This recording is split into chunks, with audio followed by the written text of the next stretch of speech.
Assalamualaikum students, I hope you're all doing well. This is Inya here with another video from STEM International History Book 7 Unit number 1 और उसका third portion हम complete करने जा रहे हैं. That is characteristics of the middle edges. Characteristics की जब हम बात करते हैं किसी भी जगह की, किसी भी रीजन की, किसी भी फेज़ इन द हिस्ट्री की, तो उसका अपना एक सोशल कल्चर होता है, अपना एक इकोनॉमिक कल्चर होता है, अपना एक पॉलिटिकल कल्चर भी होता है. तो उस सारी चीज़ों को whatever the dynamics are involve और रिलेटेड टू और associated to a humans life, उन सारी चीज़ों को जो है वो अब हम पढ़ने जा रहे हैं. सो कम लेट्स एक्सप्लोर कि वो क्या क्या चीज़ें हैं. जी तो स्टूडेंट्स, इस पर्टिकुलर वीडियो में हम मिडिल एजेस के कैरेक्टरिस्टिक्स को थोड़ा सा डिटेल में देखने जा रहे हैं कि वहाँ पे डेली लाइफ किस तरह की थी.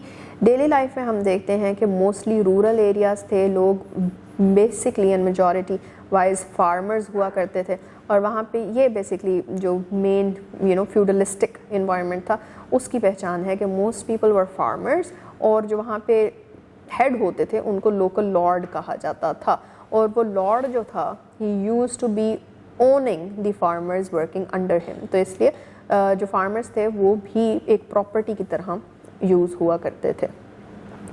उसके बाद फिर क्या है कि जी मिडीवल किंग्स हमेशा जो है सुबह सुबह रोज़ काउंसिल मीटिंग जो है वो चेयर करते थे. उस काउंसिल मीटिंग के अंदर डिफरेंट चीज़ें जो है वो अफेयर्स जो हैं वो डिस्कस हुआ करते थे कि भाई कौन कितने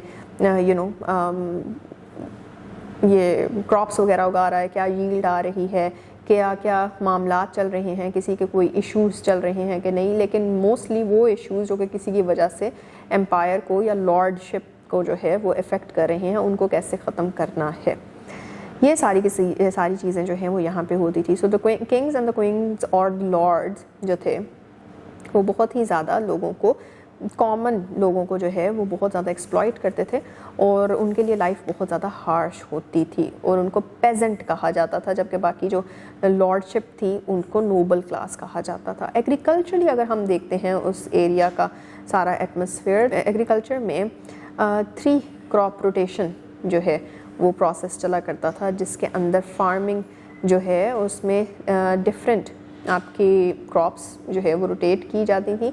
मोर ओवर वहाँ पे विंड मिल्स का कॉन्सेप्ट जो है वो भी यूज़ होता था. बार्ले और वीट वहाँ की जो है स्टेपल जिसे कहते हैं क्रॉप्स वो थी.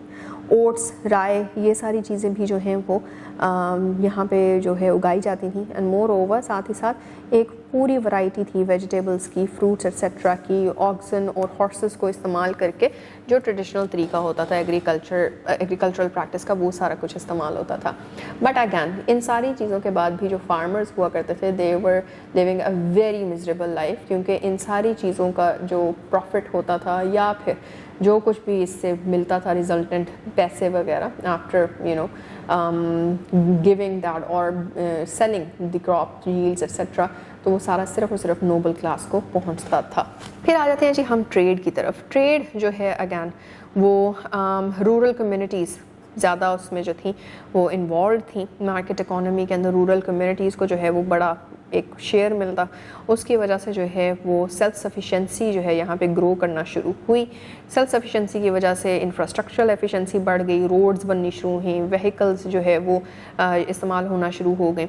अर्बन मार्केट्स जो हैं वो ज़्यादा फ्लरिश करना शुरू हो गई through out the time period.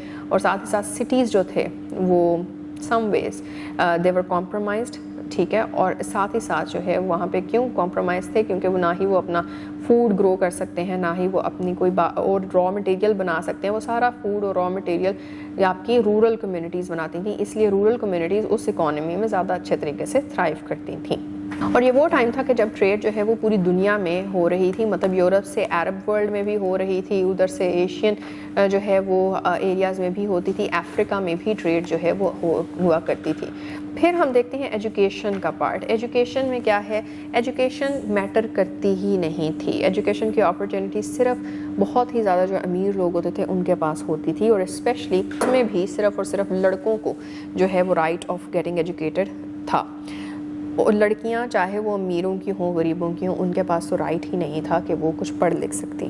तो उसी के साथ साथ एजुकेशन से ऊपर जो है वो स्पोर्ट्स को जगह दी जाती थी, जिसमें हॉर्स राइडिंग आ जाती है, रेसलिंग आ जाती है, आर्चरी आ जाती है, so and so.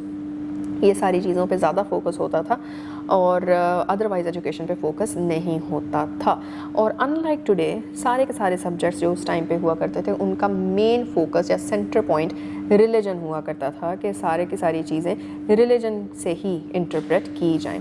And then we come towards the other part, the second last characteristic جو کہ آج ہم کور کر رہے ہیں, that is the characteristic known as inventions. جیسے ہم دیکھ چکے ہیں کہ ایک تو ہم نے دیکھا کہ لٹرلی یا لٹریسی سائڈ کے اوپر وی ہیو گوٹنبرگ کی پرنٹنگ پریس, اور اسی طرح سے اور بھی ڈھیر ساری جو ہے وہ انوینشنز آپ کے سامنے آتی ہیں. میگنیٹک کمپس بن جاتا ہے, گن پاؤڈر بن جاتا ہے, میکینیکل کلاکس بننا شروع ہو جاتے ہیں, نمبرنگ سسٹم ڈیولپ ہو رہا ہے یہاں پہ, جو میٹرک سسٹم ہم استعمال کرتے ہیں 1 2 3 4 5 یہ والا سسٹم, ونڈ ملز ادھر جو ہے وہ بن رہی ہیں, سو اینڈ سو. کافی زیادہ جو ہے وہ ڈسکوریز اور انوینشنز ہو رہی ہیں. اور لاسٹ چیز جو ہم آج کور کریں that is the characteristic of religion. Religion یہ ہے کہ چرچ جو تھا اس ٹائم پیریڈ میں, that was the authority. Church he interpret کر کے دیتا تھا ریلیجن کو لوگوں تک. کیوں؟ کیونکہ لوگ تو پڑھے لکھے نہیں تھے, تو وہ بائبل نہیں پڑھ سکتے تھے. This is before Gutenberg actually invented the printing press, اور پھر اس کے بعد لوگوں نے خود پڑھنا شروع کیا. So this is where the church used to exploit people for its own benefits, اور اپنے آپ کو جو ہے یا پھر نوبلٹی کو جو ہے وہ ایڈوانٹیج پہنچاتی تھی, جبکہ عام انسان کو جو ہے وہ اور مزید جو ہے وہ خراب کرتی تھی. 3 مین ریلیجنس تھے مڈل ایجز کے اندر اراؤنڈ دا ورلڈ, اور اس میں کرسچینٹی, اسلام اور جوڈزم جو ہے وہ میجر ریلیجنس کے طور پہ جو ہے وہاں پہ تھرائیو کر رہے تھے. جس کے اندر آپ کے پاس کیا کیا آتا ہے, کرسچینٹی میں جو ہے اگر اس کو دیکھیں تو it was a main religion throughout Europe. اسلام کو دیکھیں تو پرومیننٹ ریلیجن ہے مڈل ایسٹ میں, اور جوڈزم جو تھا اس ٹائم پہ it was developed amongst the ancient Hebrews. وہ جہاں پہ بھی رہ رہے تھے ان کا کوئی اپنی جگہ نہیں تھی رہنے کی, دے ور بیسکلی پریکٹسنگ جوڈزم. جی تو ان دس پرٹیکولر پورشن ہم نے کیا کیا دیکھ لیا. ہم نے دیکھا کہ وہاں پہ ایگریکلچر کیسے ہے, ٹریڈ کیسے ہے, ریلیجن کا کیا بیچ میں لینا دینا ہے, ایجوکیشن کس طرح سے ہو رہی ہے. We see a lot of social disparities which exist as a normal in that particular time period, right, which is a lot questionable. اور آج کی تک کی جتنی بھی پروگریس آئی ہے in the systems which we follow, تو وہ یہیں سے سیکھ کے, یہیں سے چیزوں کو دیکھ کے, سفرنگس کو دیکھ کے ان کو صحیح کرنے کا, امپروو کرنے کا ارادہ رکھ کے جو ہے وہ آئی ہیں. So yeah, this was about up till now. تو اگلی ویڈیو میں some new factors. Till then take care. اللہ حافظ.